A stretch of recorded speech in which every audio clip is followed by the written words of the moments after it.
उपस्थित सर्व बांधवांनो भगिनी म्हणतो, पण तुमच्याबद्दल म्हणेन की बेस्ट बांधवांनो आणि भगिनीनो. जे करतोय ते बरोबर आहे ना? हा, तुमची सगळ्यांची मान्यता आहे ना? कारण काय प्रत्येकाच्या याच्यामध्ये काय काय असतं बाबा, सगळ्यांची मान्यता पाहिजे. आता दोघांनी आपापली कामं सांगितलेत आणि म्हणून मी मध्ये एक अंपायर पण ठेवलेलं आहे, कोण काय करतंय. आणि गौरी शंकरना मी बाजूला घेऊन आता विचारलं, मध्ये रूट बदलला होता, परत आपला तो रूट त्यांनी घेतलेला आहे. जसं BSTचे रूट बदलतो ना आपण, पण आता परत आपल्या मार्गावरती आलेले आहेत. आणि एक गोष्ट नक्की की त्यांनी त्या युनियनचं काम नव्हतं केलं. ठीक आहे, परत आलेत, जिद्दीने आणि निष्ठेने काम करतायत. शेवटी काम करण्याची जिद्द आणि कामाची निष्ठा हे फार महत्त्वाचं असतं. आतापर्यंत असं काही नाही की कमी वादळ आणि कमी संकट शिवसेनेने पाहिलेत. याहीपेक्षा मोठमोठी वादळ आणि संकट शिवसेनेच्या आयुष्यात येऊन गेलेले आहेत आणि त्याला सगळ्यांना तुम्हीच शिवसैनिक बनून उत्तर दिलेली आहेत. त्याच्यामुळे मला बेस्ट कामगार सेनेचं काय होईल याच्याबद्दल चिंता नाही आहे. मला चिंता येते BSTचं काय होईल त्याची आहे. कारण मी मुख्यमंत्री असताना जे काही करता येणं शक्य होतं ते करायला मी सुरुवात केली होती. केलं होतं असं नाही, मी सुरुवात केली होती. आणि जर का आपलं सरकार राहिलं असतं तर BSTला नक्कीच एका वैभवापर्यंत नेऊन मी ठेवलं असतं. ठीक आहे, दुर्दैवाने गद्दारी झाली, त्यांच्या निष्ठा कोणाच्या पायी आहेत हे आपल्याला आता कळलं. एका गोष्टीबद्दल मला नेहमी अभिमान वाटतो की कागदावरची सत्ता ही कोणाची असली तरी वट ही शिवसेनेची असते आणि ती तुम्ही दाखवलेली आहे. बाकीची नुसते वटवट करतात, पण आमची वट असते आणि तुम्ही सुरुवातच करून दाखवलेली आहे. त्याच्याबद्दल मी तुम्हाला सगळ्यांना खास धन्यवाद देतो, अभिनंदन करतो तुमचं. आणि BSTची चिंता मला आहे हे वेगळं सांगण्याचं कारण नाही आहे. कारण आता एकूणच महापालिका काय, BST काय, आणखीन इतरही ST काय, यातले सगळे जे काय आपले कर्मचारी आहेत ते जसजसे निवृत्त होत आहेत तसतशा त्यांच्या जागा ह्या कंत्राटी पद्धतीने भरल्या जात आहेत. म्हणजे हायर अँड फायर हे राज्य पण तसंच करतायत. भाडोत्री लोक घेत आहेत, सत्ता भोगतायत, काम झालं का हाकलून देत आहेत. तीच पद्धत. म्हणजे नेहमी तुम्ही अस्थिर राहिलं पाहिजे. जर का तुम्ही अस्थिर, तुम्ही म्हणजे सर्वसामान्य माणूस, कामगार अस्थिर राहिला तर यांचं बूड हे स्थिर राहतं.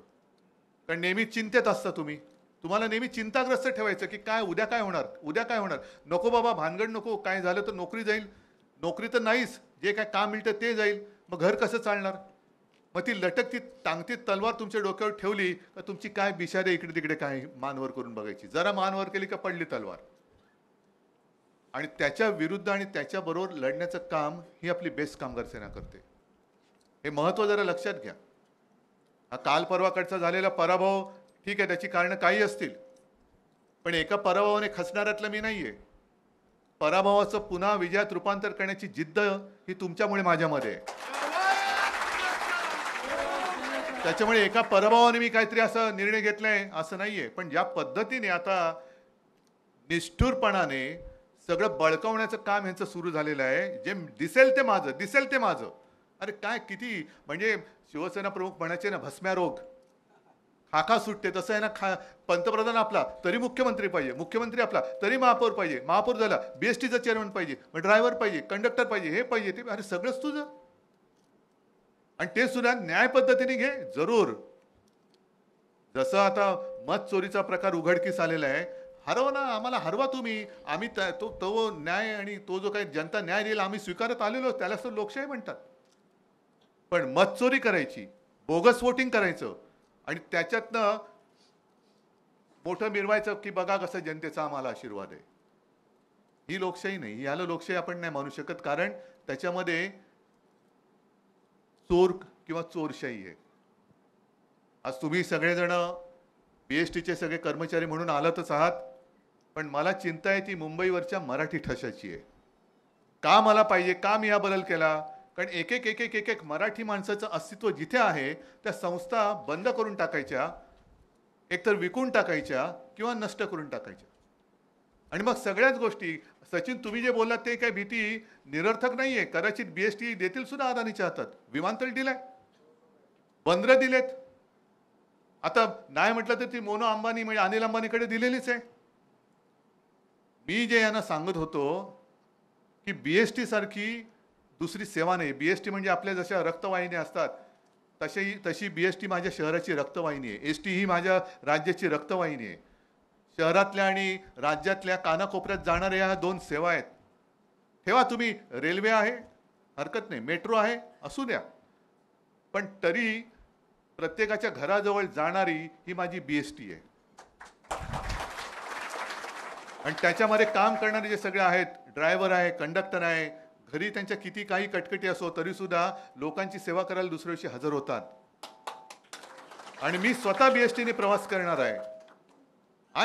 ही गोष्ट खरी की शाळेत होतो तेव्हा गाडीने शाळेत यायचो, पण नंतर मी BSTने प्रवास सुद्धा केलेला आहे.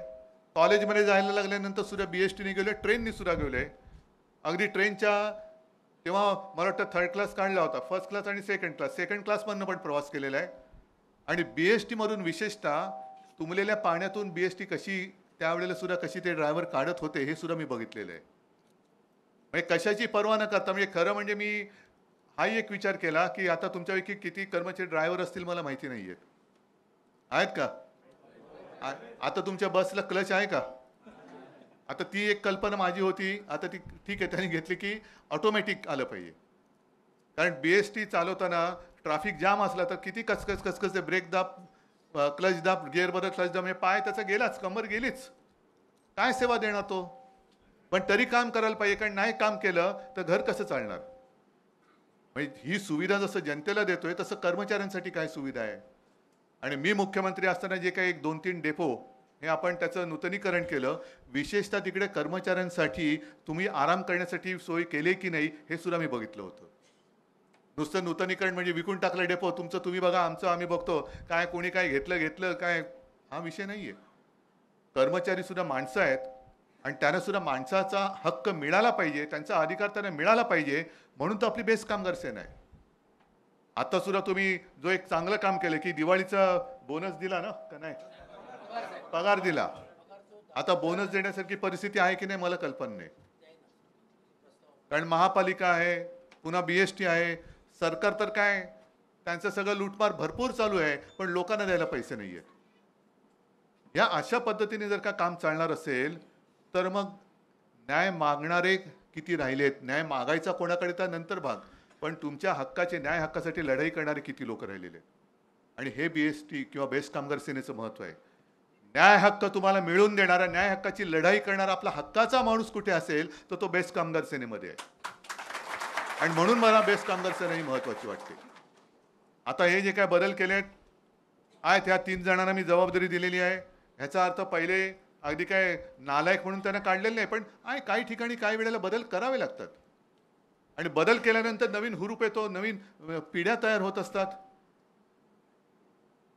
मगाशी सुद्धा आता काही जण म्हणाले की तुम्हाला खरंच असं वाटतं का की तुम्ही बदल केलाय त्याच्यामुळे बेस्ट कामगार सेना वाढेल? म्हटलं वाटतंच, वाढणारच.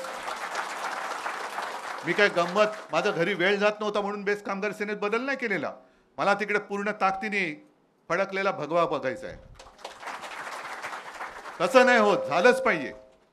दुसरे ज्यांचा कोणाचा काही संबंध नाही ते तिकडे येऊन जर का मेजॉरिटी आहे म्हणून जर का मिरवत असतील तर माझे न्याय हक्कासाठी लढाई करणारी शिवसैनिक तिकडे आपली मेजॉरिटी आणू शकत नाहीत. जा ना मग त्यांना विचारा, जे प्रश्न तुम्ही आता 1-2 दिवसामध्ये तुम्ही त्याची दाद मागितली आणि ती सोडून घेतलात, हे आतापर्यंत तुम्ही त्यांनी का नाही केलं?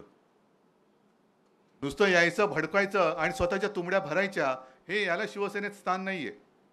शिवसेना मुळामध्ये शिवसेना प्रमुखांनी स्थापन केली, ती अगदी स्पष्ट बोलायचं तर त्या 60च्या दशकामध्ये मुंबईमध्ये, म्हणजे मुंबई महाराष्ट्राने मिळवली, पण त्या मुंबईमध्ये मराठी माणसाला स्थान नव्हतं. त्या मराठी माणसाच्या न्याय हक्कासाठी शिवसेनेची पहिली स्थापना झाली. आणि नंतर ज्या वेळेला लक्षात आलं की देशाचा विचार केला तर जी परिस्थिती मुंबईमध्ये मराठी माणसाची आहे तीच परिस्थिती आपल्या देशात हिंदूंची आहे. आणि म्हणून मग त्यावेळेला शिवसेना प्रमुखांनी हिंदू लोकांना साथ घातली. आणि मग मुंबईमध्ये मराठी माणसांनीच तर हिंदूंना वाचवलं. त्याशिवाय आत्ता जे काही एक असा भ्रम करतायत की तुम्ही हिंदुत्व सोडलं का, आम्ही अस्सल मराठी बोलणारे कट्टर कडवट राष्ट्राभिमानी हिंदू आहोत, त्याच्यात काही दुमत होणार नाही. आणि मी माझ्या दसऱ्याच्या भाषेत बोललेलो आहे, धर्म असेल कोणाचा दुसरा धर्म असेल, आम्ही हिंदू आहोत, कोण ख्रिश्चन असेल, कोण इस्लाम धर्म स्वीकारत असेल, पण जेव्हा देशाचा विषय येतो तेव्हा सगळ्यांचा राष्ट्रधर्म हा एकच आणि तो म्हणजे आपलं हिंदुस्थान. आणि तेच आता हे मारायला निघालेले आहेत. ही कालची जी काही निवडणूक झाली मी त्याच्यात काही जास्त लक्ष घातलं नाही, कारण कधीच मी तुमच्या कार्यकारिणीत काय चाललंय, उमेदवार कोण आहेत, कोण काय प्रचार करतंय, पण त्याच्यामध्ये समजा जर काही उणिवा झाल्या असतील, काही चुका झाल्या असतील, मला वाटतं तुम्हीच तर मतदान केलं असेल ना रे. मग आता बीएसटीसाठी मी काय काय केलं हे कौतुक जर का तुम्ही केल्यानंतर टाळ्या वाजवताय, तर मग बेस्टच्या कामगारांनी त्यावेळेला माझ्या पॅनलला म्हणजे शिवसेनेच्या उमेदवारांना मतं का नाही दिली हे जर आपापसात बोलून, म्हणजे इथे नाही, ज्यांनी नाही दिले त्यांना विचारा काय बाबा काय घडलं. नाही ते नंतर, आता त्याची उत्तर नको, एकमेकात जरा बोला. तर त्याच्यामुळे ह्या सगळ्या ज्या काही गोष्टी घडल्या, दाखवलं काय गेलं, ठाकरे ब्रँड. अरे ठाकरे ब्रँड ते अजून सुरुवात नाही झाली, झाल्यानंतर बघा तुम्ही तुमचा कसा ब्रँड वाटतो तो. आणि ठाकरे ब्रँड म्हणजे काय, ठाकरे ब्रँड म्हणजे तुम्ही सगळी आपल्या राज्यातली सगळे मराठी हिंदू सगळे हेच ह्याच्यासाठी तर आम्ही आहोत. आता आम्हाला तरी लढायची काय खाज आहे. तर ह्या सगळ्या गोष्टी लक्षात घ्या. आणि नवीन आता आपण 3 लोक तर दिलेली आहेत, एकत्र बसून तुम्ही टीम ठरवा, सगळी जुनी नवी काय असतील ते टीम एकत्र करा. आणि जसं तुम्ही आता मला वचन दिले की पूर्ण ताकदीने मान्यता प्राप्त युनियन तुम्ही मला करून देणार, त्याच्यानंतर कायमस्वरूपी जे काही आपले कर्मचारी आहेत ते सेवानिवृत्त झाल्यानंतर तिकडे कंत्राटी कामगार घुसू देऊ नका, बीएसटीचं खाजगीकरण होऊ देऊ नका. कारण ते जर करायचं असतं तर आपण म्हणजे कधीच करायला दिलं असतं, पण नाही. बीएसटी ही आपल्या स्वातंत्र्याच्या आधीपासूनची आहे.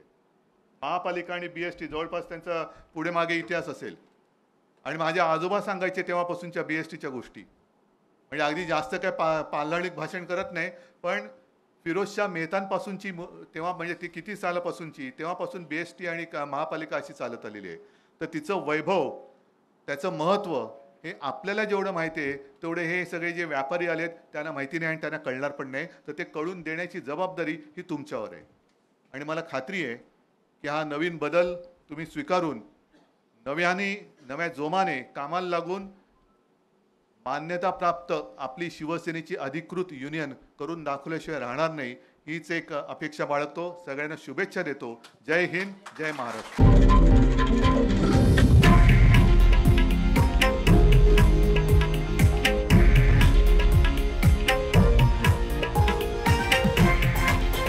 हे आहे देशातील नंबर 1 न्यूज नेटवर्क आणि आपण पाहत आहात TV9 मराठी, एकमेव.